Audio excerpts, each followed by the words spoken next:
Greetings and welcome to Mental Health Trailblazers, Psychiatric Nurses Speak Up.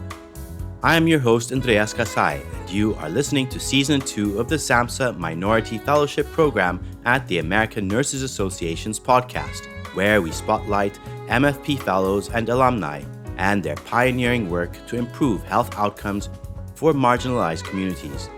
We have so much to explore, so let's get started. Greetings, Dr. Agnes White, and welcome to Mental Health Trailblazers, Psychiatric Nurses Speak Up. You are an expert on what, for me at first glance, remains a major paradox of life in America, so looking very much forward to diving further into that with you. But first, let me start by asking you to please introduce yourself to our audience. Good afternoon. Yes, my name is Agnes White, and I am a registered nurse with my DNP. And I'm happy to be here today to tell more about what I do and why it's so important to me. Thank you for giving us your precious time. Let me start by taking you back to your childhood. We always like to hear the stories, the journeys of our fellows. And if you could tell us where you grew up and if you could describe your childhood, the community where you spent your formative years. Yes, I would love to. So I am the daughter of a two-parent family with 7 other siblings. I grew up, was actually born in Mississippi and lived there for the first 5 years of my life. And after that, we actually moved to the state of Alabama. And I've lived in the state of Alabama pretty much my entire adult life.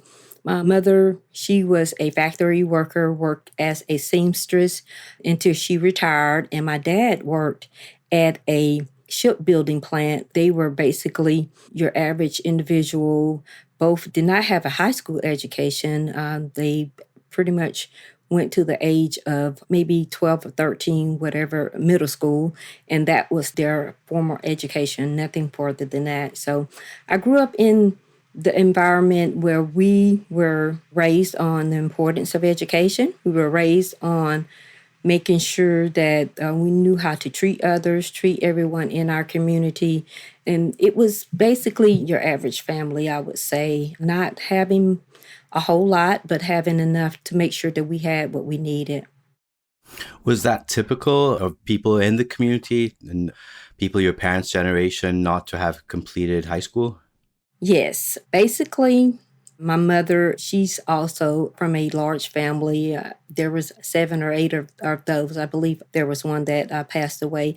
And she was the oldest daughter in her family. She was raised in the era of picking cotton. She couldn't attend school because at a certain age, you had to assist and help with your parents to go and work out in the cotton fields. My mom came from a one-parent family. It was only her mother.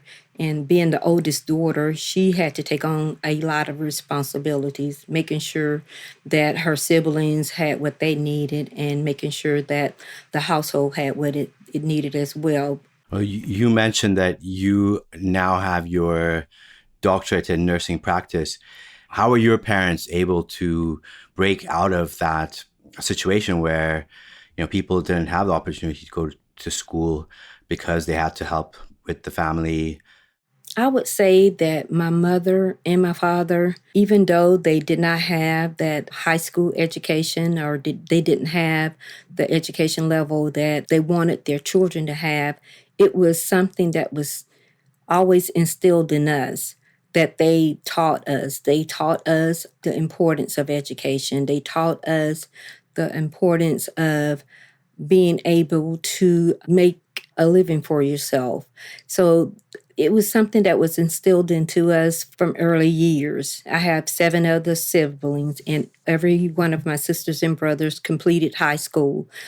Several of my sisters and brothers went on to get a college education.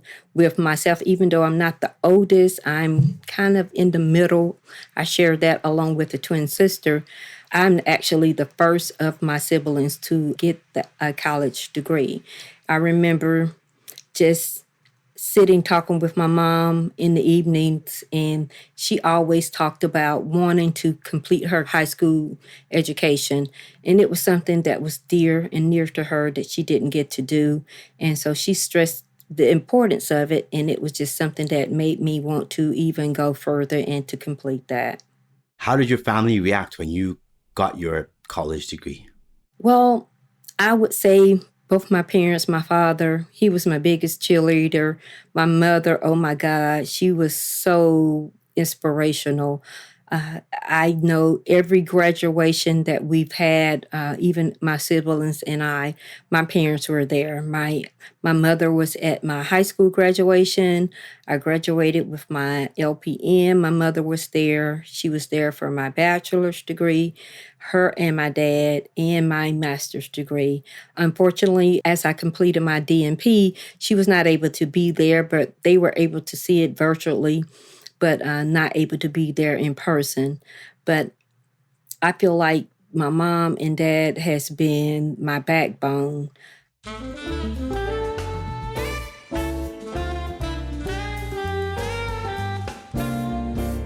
And what got you interested in healthcare and then nursing in particular? I would say in high school, I became a member of a organization. It was called Friends of Exceptional Children. And that organization, what we did was we went out on the weekends and we just assisted that those children that may have had disabilities, may have had some type of maybe mental challenge, and they were not able to enjoy things like horseback riding or swinging on a swing or going down a slide. And what we did is we assisted those children. We assisted them to be able to go and play, and just being able to give back and just being able to help others. It was just something that gave me joy. And it was something that my parents have always taught us on giving back. And so that was the first start of my desire to become a healthcare professional. And what did healthcare in general look like in the Deep South, as you called it, as you were growing up? Well, I would say growing up in the Deep South, I really don't have anything other to compare it to because my entire life has been here living in the Deep South. But I would say when I did go off to other areas, I would say that the comparisons maybe a little off balance. Even though we had health care, we were able to go to our doctors, we were able to maybe visit certain practices. It wasn't readily available or readily accepted among my community. People didn't trust the healthcare system, or were the services not available? It was more of a trust factor, more of trusting home remedies, things that may have been just common practice, instead of trusting in those professionals that were more educated, more trained to help them. And did you see this in your own family? I mean, do you have stories that maybe you can share? Well, I do. My parents are elderly now. They are both with us. Thank God. I do feel like that's a blessing to be able to have your parents still with you. But although I do have my mom, she has Alzheimer's. My mom dealing with Alzheimer's, and with my dad dealing with hypertension and diabetes in their latter years. I believe that just not going to the routine visits like we are pretty much encouraged to do became a factor in those situations. I feel like because of my education and because of what I've been able to contribute to them, it has helped them be able to continue on even though they've had those challenges, even though they've had those events to happen. It's because of my stepping in and helping and assisting and making sure that they were able to get what they needed now has helped them thus far. But because of not getting the treatments early on in their earlier years, sometimes because not trusting the system and just not attending to those things that may have needed to be attended to at that time. And where do you think this distrust came from? I believe in the Black community, it is something that we see a lot of in my studies and in my reading, and just knowing those in my community and hearing those that surround me talk.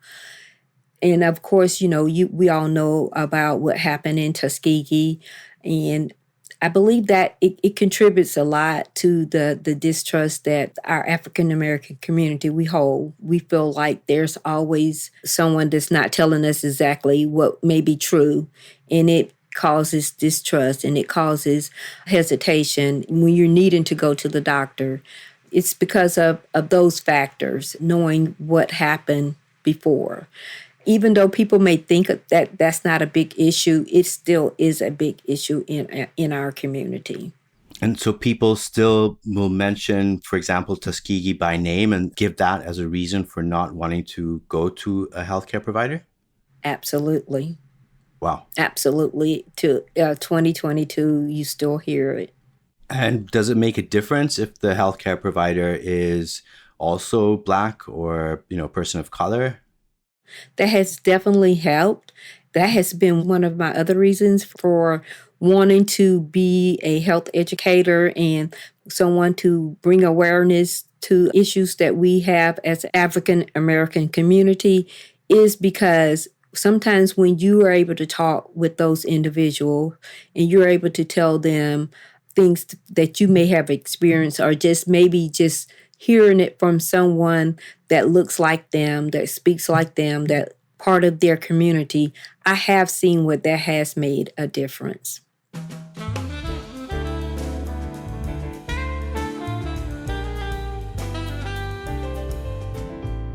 Your trajectory as a nurse is quite impressive. You started with a diploma in nursing from Bishop Community College in Mobile, Alabama.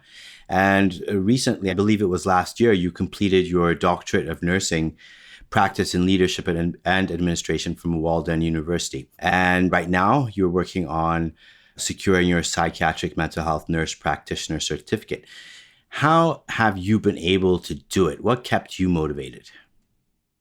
What got me into the point that just to continue on is because my mom, she was my biggest cheerleader. She would always encourage me to continue on. And seeing that our community needed someone to be a voice, to be that educator, to bring that awareness.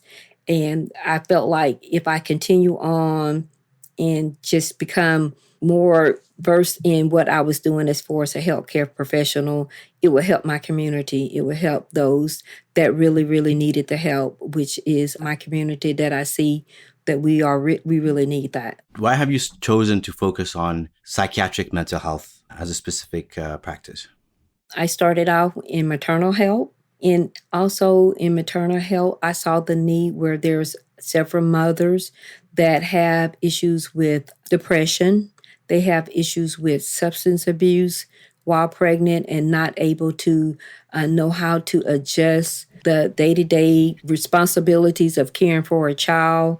Whenever they come into the hospital pregnant, the nurses would maybe treat that mother different because of the substance use.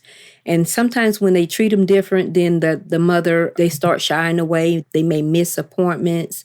They may not open up and tell the healthcare provider what's really going on because of the fact if they admit to having some type of substance abuse while they're pregnant or right before they're pregnant, sometimes there's that judgment that they'll get from the healthcare provider. So I saw the connection between a mother that's in the childbearing stage and also in that substance use, that connection. And it was something that I felt like it would allow me to be able to dive into that a little more and be able to help those who are having those issues.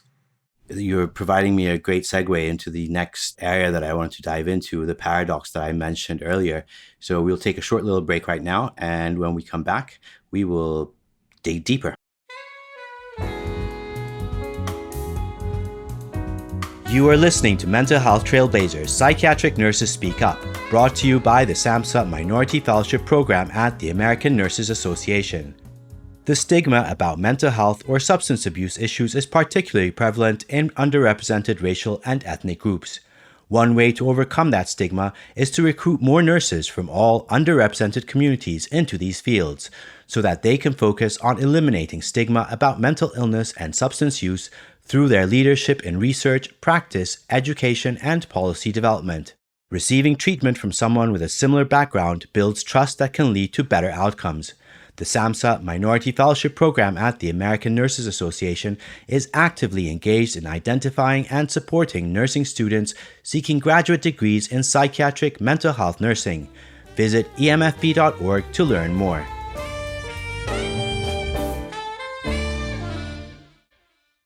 Welcome back, Dr. White. Turning now to what I refer to as one of the great paradoxes of the United States, the unusually, for a wealthy, developed country, high rate of maternal mortality, which the World Health Organization defines as the death of a woman while pregnant or within 42 days of termination of pregnancy, irrespective of the duration and the site of the pregnancy, from any cause related to or aggravated by the pregnancy or its management, but not from accidental or incidental causes. So that's the WHO definition. The maternal mortality rate for 2020 in the United States, and this is according to the Centers for Disease Control, was 23.8 deaths per 100,000 live births. So approximately 24 mothers dying for every 100,000 giving birth. And this compares to 20.1 in 2019. So things are getting worse. This places the US in last place amongst industrialized countries. Most European countries, the rates are in the lower single digits. And, I was looking this up just before this interview, and it's as low as 2 deaths per 100,000 in countries like Italy, Norway, and Poland. These figures are from the World Bank.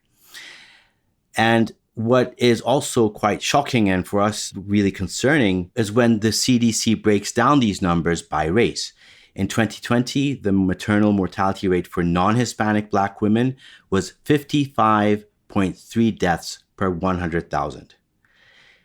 That's 2.9 times the rate for non-Hispanic white women.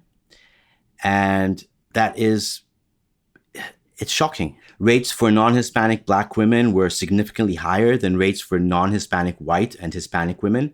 The increases from 2019 to 2020 for non-Hispanic Black and Hispanic women were significant.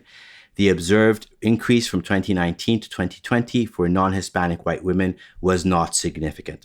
So basically, more and more mothers of African American descent are dying while trying to give birth.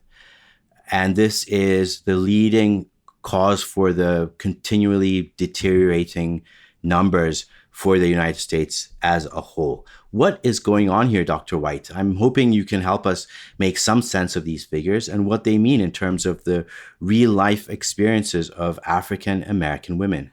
Those numbers are definitely staggering numbers. And we look at those and it's, like you said, they are going up as opposed to going down. And as a healthcare professional, what I would say would be one of the contributing factors is what we mentioned earlier. There are several moms that whenever they go to the doctor, they may not open up to their healthcare provider. They may withhold information that the healthcare provider may need in order to correctly and safely diagnose them. For example, I worked about 20 years as a high-risk maternal nurse.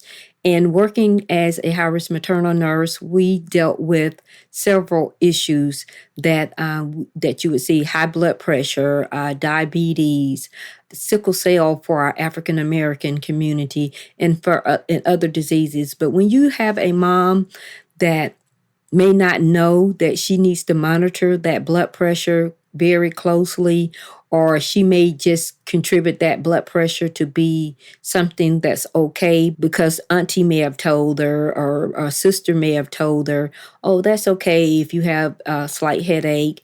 And some things that they may not go to their healthcare provider and let their healthcare provider know. And then when they don't allow their healthcare provider to know, and then subsequently it can be something that can be very traumatic. You have those that may use certain types of substance during their pregnancy, and they withhold that information because they know they'll be judged for it, or they'll be considered not a good parent if they let the person know about what's going on. Sometimes it can cost that person to lose their life. And we see that a lot, that disconnect between a healthcare provider and that patient. It can cause some problems with the mom in the long run. Not telling the provider or not knowing that they should mention to the provider about the kicks, the baby is not moving correctly, or if they're having unusual symptoms, blurred visions or spots before their eyes, or even bleeding, those type of things. In some cases, they feel like they're being a burdensome to the provider, and they may just not mention everything that needs to be mentioned. And I encourage my patients all the time, talk to your doctor. Always express it. Even if you feel like it's something that's not significant, mention it anyway, because the doctor may not know if you don't mention it.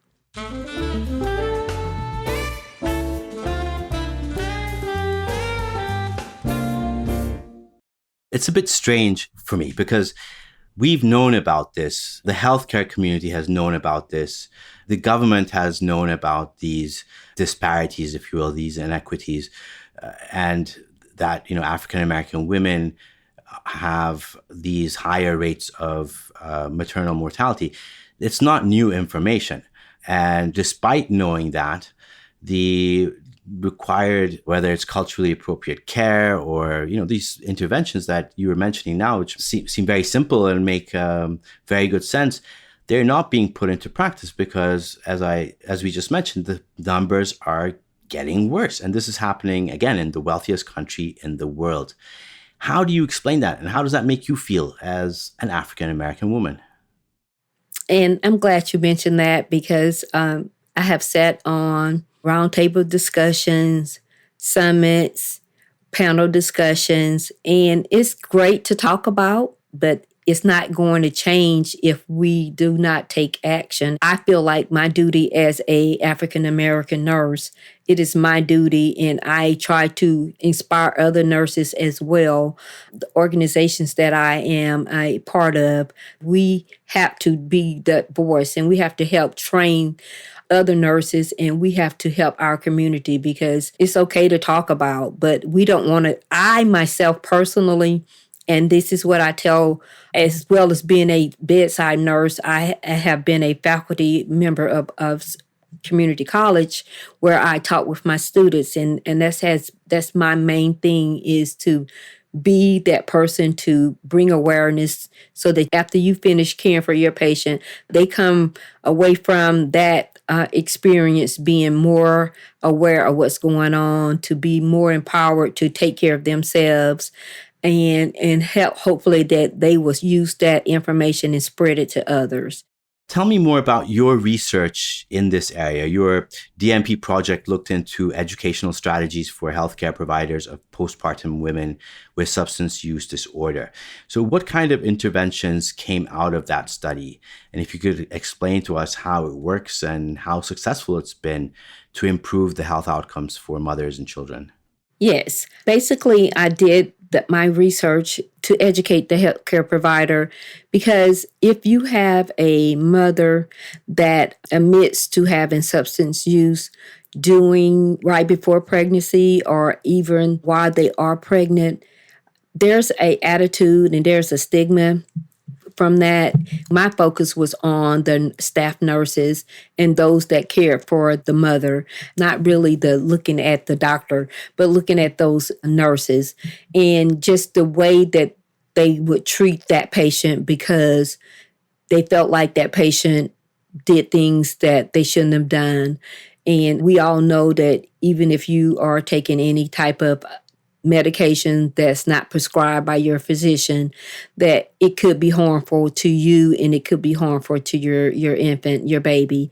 And I saw in my research where there was those nurses that treated the patients different, did not provide them with what they needed in a timely manner because they just felt like, well, they just want pain medicine. So my research basically was to educate those staff nurses, educate them on ways that they can talk with the patient.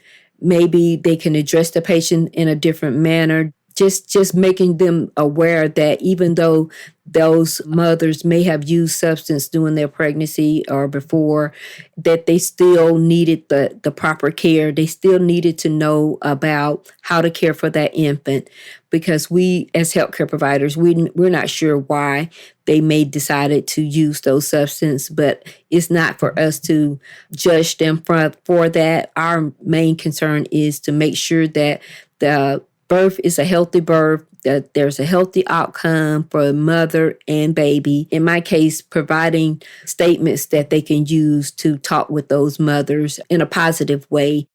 How have the nurses received this intervention? Are they accepting of it?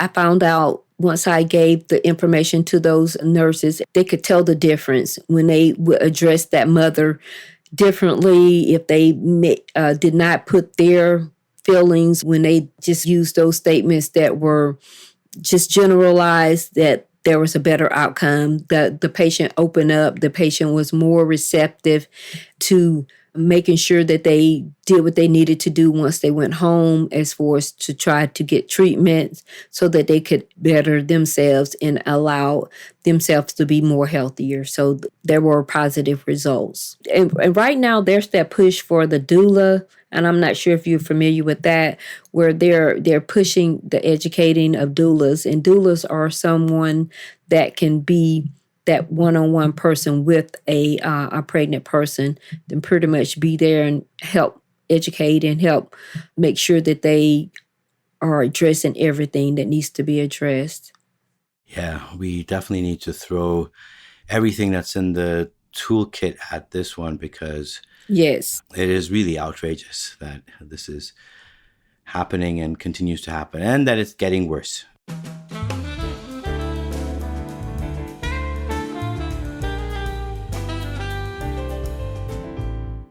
I've worked with various development organizations, the United Nations. I worked with UNICEF for quite some time, in Ethiopia, in Sierra Leone, and I've traveled to many other parts of the African continent. And I've seen the struggles that mothers go through trying to give birth and the challenges with maternal mortality. It's often related to not having access to a safe place to give birth. The roads are not good. There might not be trained health professionals in the vicinity to assist with giving birth, or it could even be as simple as not having the right food and nutrition to eat. And so these are things that once they're identified and once resources and action plans are pulled together, you can start putting in place. And you see over the years, honestly, if the figures are to be believed, really dramatic improvements in maternal mortality rates. And so if it's possible in resource-poor countries that are receiving support from funding from the United States of America, then to see that this is not happening right here within the United States of America, there just seems to be something off there. I feel like, okay, I try not to interject a whole lot of personal opinions. Please do. Into it.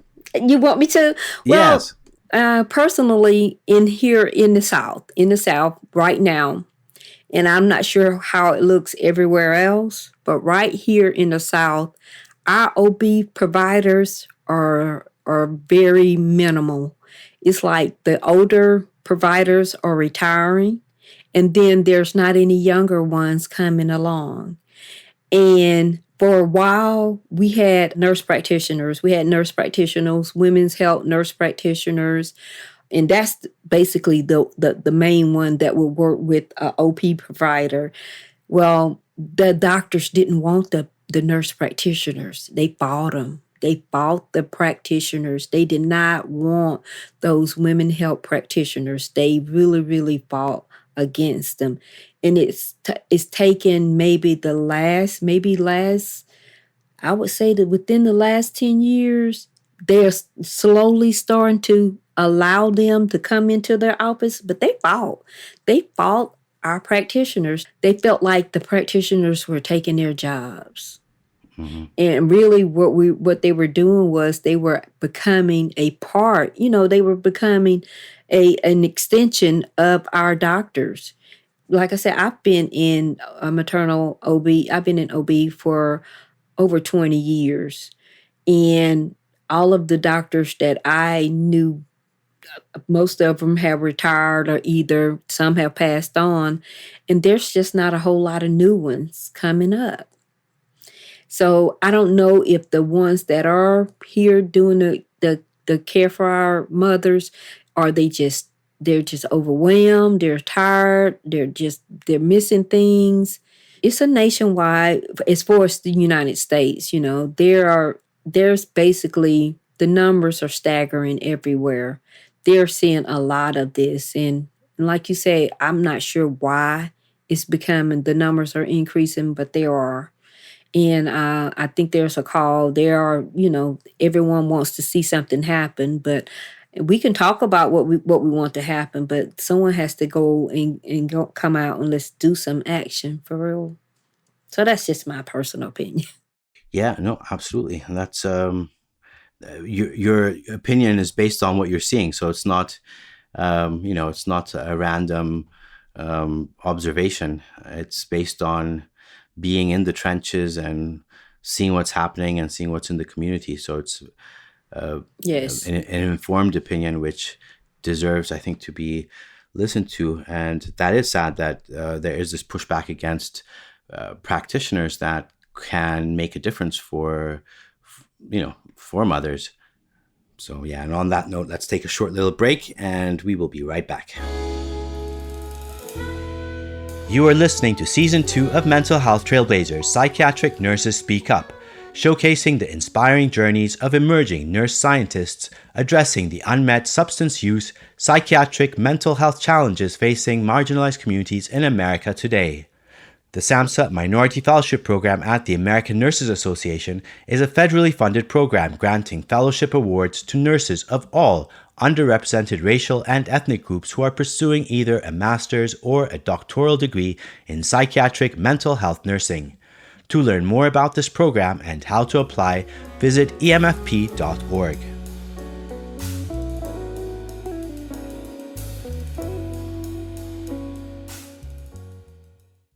Well, welcome back, Dr. White. Now, easing off of some of the heavy subject matter, I have a few questions for you that I would like tweet-size responses to, if possible.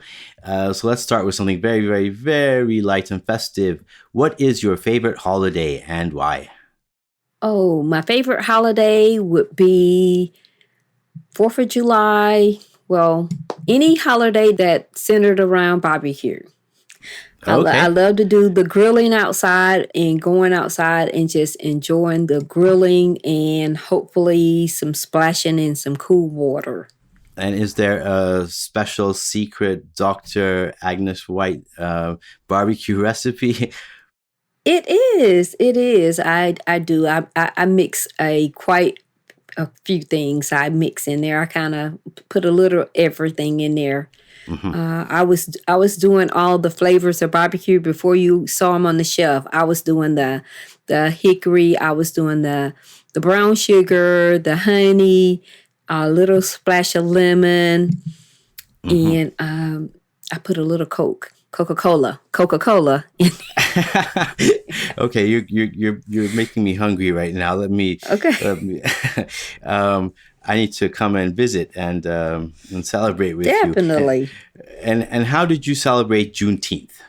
Okay, so Juneteenth was actually this past Monday. We actually had family over, and that consisted of myself, my husband, my grands, and my daughter came, and we actually grilled.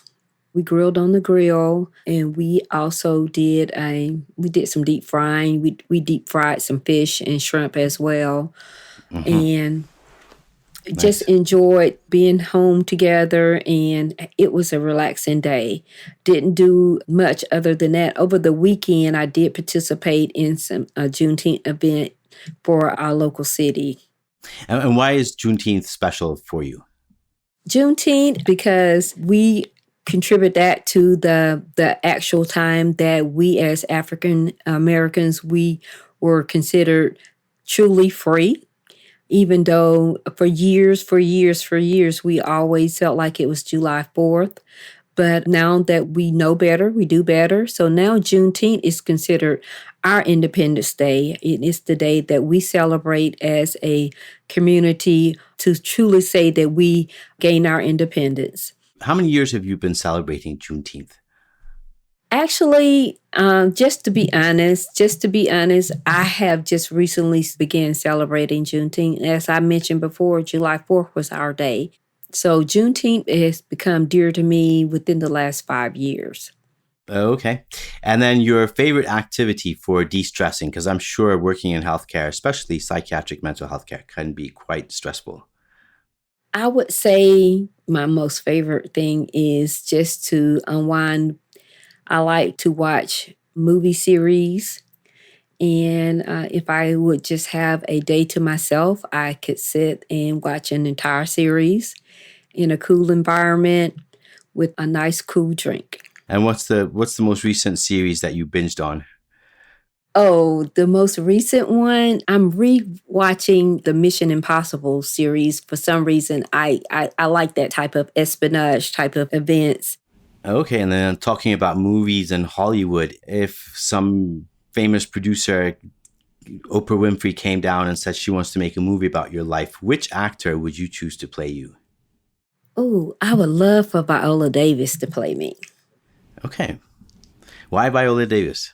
Because I like her strong attitude. I just like her strength, and I feel like she has that go-getter type of attitude, and that's something that I feel like that's something that I am.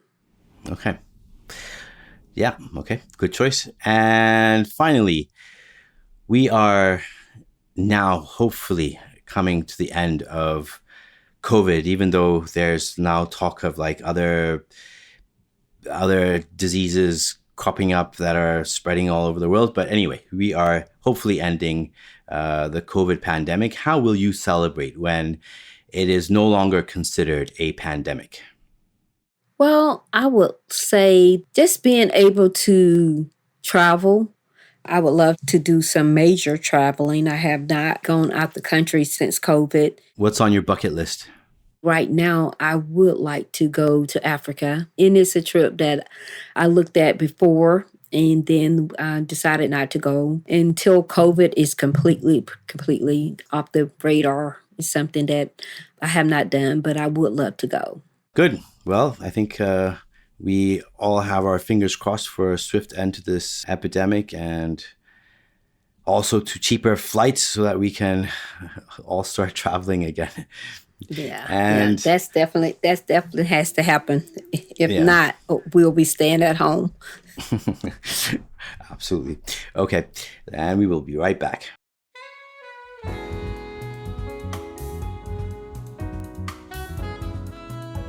You are listening to Mental Health Trailblazers, Psychiatric Nurses Speak Up, brought to you by the SAMHSA Minority Fellowship Program at the American Nurses Association. Listen to all of our episodes at emfp.org, the SAMHSA MFP at ANA's YouTube channel, or on your preferred podcast app. For more information about the MFP or to provide your feedback, email us at mfp@ana.org. Look for us on LinkedIn, Facebook, Instagram, and YouTube. Then click subscribe, like, or follow us.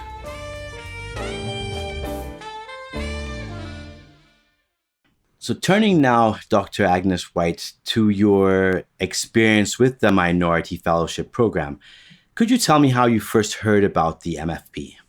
I first heard about Minority Fellowship Program when I was, still am a member of an organization called Black Nurses Rock. And Black Nurses Rock is a organization that basically their values is pretty much coincide with what my values are: to empower, to educate, to inspire. And so that organization at a conference, the Minority Fellowship Program, they were there, they were set up. And when I approached the table and the information that they had about their program, it really it intrigued me, and it made me realize this is a great program, and it was something that I was interested in. And at the time, I was enrolled in my DNP program, and so it was like, okay, you can actually become a fellow in our program, and we give assistance with your education. And I applied, and I was accepted. So that was a very, very great thing, enjoyable thing that happened. So that's how I became aware of the program. And what role has the program played in your trajectory as a nurse? It has played a great role. As I mentioned, it allowed me to be able to continue on with my studies for my DNP. The program, the focus of substance and mental health has been dear to my heart. So when I'm able to use the Minority Fellowship Program to increase that ability to gain that information that I need for my education, it's been tremendous help. The information that I get, the information that they provide, the educational webinars, the sessions, all that, I have used that and utilized that throughout, even preparing myself for my studies and my research. It has been a great, tremendous help for me.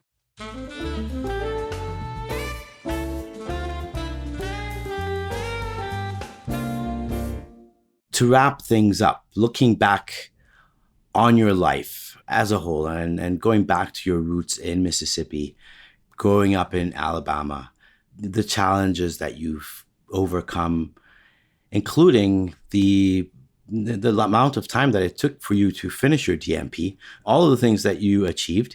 What do you think? What are your thoughts, your reflections, and your goals moving forward? And as you mentioned, yes, it did. It took me a while to complete my DNP, because I started that DNP, my DNP. I had to stop for almost a total of almost 4 years, because I became a caregiver for my parents, who both became ill. And I did mention, I believe I mentioned about my mom having Alzheimer's. My dad subsequently became a bilateral double amputee. So looking back, I feel like I wouldn't have changed anything. I've grown from all of that I've had to experience. It's made me more aware of the needs of our community. It's made me more aware of the needs of just family members, being able to continue on and to achieve, even regardless of the trials, regardless of the stumbling blocks, regardless of everything that I've had to endure. I'm just grateful and thankful that I was able to continue on, that I was able to complete my degree and to make my family proud, to make myself proud, and just to be a valuable asset for my community, most of all. And that's been basically what keeps me going, what keeps me motivated. Definitely. It is a huge blessing. You mentioned having to put the brakes on your DNP program 4 years to take care of your family. How were you able to get back? Because that's something that, a lot of times people might take, a few months off and then they're able to come back and complete their studies. But to come back after several years where you're busy doing other things, work takes over, life takes over, to be able to come back and then complete a doctorate, that's pretty impressive. Well, as I mentioned before, I started my DNP, and my mom was my motivator. She was my encourager. all of my siblings left home early after high school. I stayed. I'm the only sibling that stayed with my parents longer than any of my other siblings. So my mom and I would talk. We would talk late evenings, and she would always talk about wanting to complete her degree and wanted to complete her education. So when I decided to go back for my DNP, she was so excited. She was so happy. That was before she became ill with Alzheimer's. And when she did become ill with Alzheimer's, I became her caregiver. I became the person that helped her along with my dad, who was also in the home, and he was helping her. And subsequently, my dad got ill during that time, and I was taking care of both of them. And it was just way too much to try to go to school, try to work, take care of my family, and to take care of my two ailing parents who were both ill. And then my older sister stepped in, and she started caring for my mom, and I focused on caring for my dad. But in that time, like I said, my dad is six. He's about 6'7". Well, he's not anymore because, like I said, he's a double amputee. But just the fact that the surgeries, the care for him, and the care for my mom, who was experiencing the swings of Alzheimer's, it was way too much for me to handle. So I had to stop school. And it took 4 years to get them situated, to get them stable now. We care for them at home and we provide for them. But I just took that time out away from myself so that I could take care of them. But because of hearing my mom tell me about wanting to finish and always wanted to graduate, and I went back because it was for my mom. I wanted her to feel like, I wanted to know that I did what she always wanted to and do what she was inspired to do. So it was my motivation, my drive, my continuing to go on was because of her. It was because of my mother. That's beautiful, Dr. Agnes White. Thank you for sharing that. I'm glad I asked you that question. A couple episodes back, we had Dr. Kalisha Bonds-Johnson on speaking about Alzheimer's and the fact that within African-American communities, unlike in other communities where it's usually the spouse that's taking care of the person who has been diagnosed with dementia, within African-American communities, a lot of times it's the adult daughters who are taking care of the person who's been diagnosed with dementia. And one thing that she mentioned that was really startling was in some cases, the care provider ends up getting more sick and sometimes even dying earlier than the person who has been diagnosed with dementia. So this is just to say the toll that it takes on the person who's providing the care is quite significant, quite substantial. So for you to be able to provide that care, of course, it's extremely understandable that you would put the brakes on your education during that time, but then to even be able to bounce back and complete it,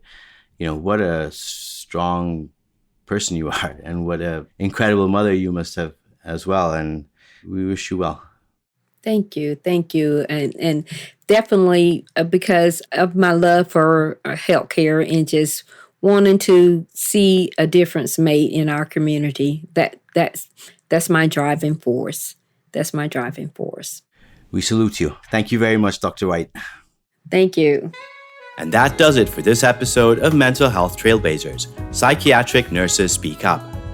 I hope you've enjoyed our discussion, and I look forward to you joining us on future episodes. This is the Minority Fellowship Program at the American Nurses Association podcast, featuring nurse scientists addressing the psychiatric and mental health issues affecting underrepresented communities across America. You can always find us online at emfp.org and wherever you get your favorite podcasts.